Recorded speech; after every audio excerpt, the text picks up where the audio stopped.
Israel में फंसे भारतीयों को निकालने की तैयारी भारत ने शुरू कर ली है। विदेश मंत्री एस जयशंकर ने कहा है कि भारत सरकार ऑपरेशन अजय के तहत जो भारतीय इजराइल में फंसे उनको वापस लेकर आएगी।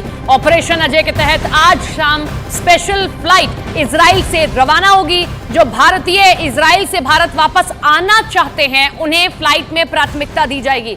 बताया गया कि इजराइल में करीब 18,000 भारतीय रहते हैं और उनमें से जो भी चाहता है कि इजराइल में वो अभी नहीं रहे क्योंकि वहां पर हालात ठीक नहीं है, वो भारत वापस लौटना चाहता है, तो वो इस फ्लाइट के जरिए भारत वापस आ सकता है।